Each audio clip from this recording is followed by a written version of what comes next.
আমার সোনার বাংলায় আবার হবে বিজয়ের জায়গা। আমাদের সোনার বাংলায়, আমাদের রক্তে কেনা বাংলায়, আমাদের টাকায় কেনা অস্ত্রতে আমাদের ভাই বোনদের উপরে হামলা করা হয়েছে।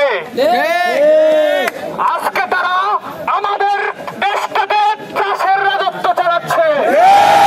বাংলার সবুজ প্রান্তর তারা রক্তাক্ত প্রান্তরে পরিণত করেছে।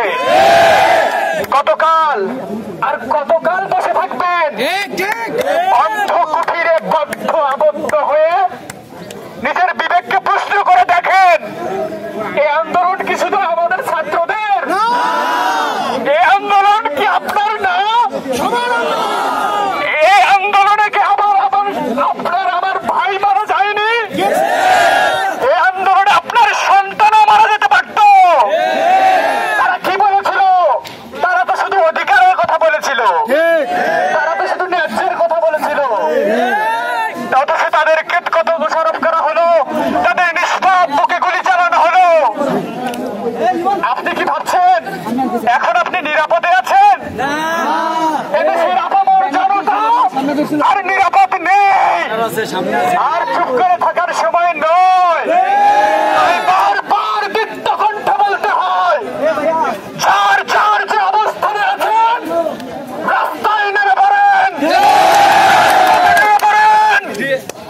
এদেশের ইতিহাসে ছাত্ররা কখনো পরাজিত হয়নি। আবারও এই 24-এ আমাদের ছাত্ররা পরাজিত হতে পারে না। আমাদের বিজয় সুনিশ্চিত। আমাদের দেশ নতুন করে স্বাধীন হবে আবার। দিয়ে আমি আমার বক্তব্য শেষ করছি। আমাদের দফা এক,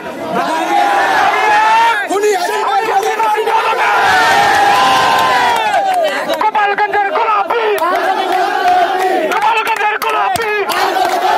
1, 2, 3, 4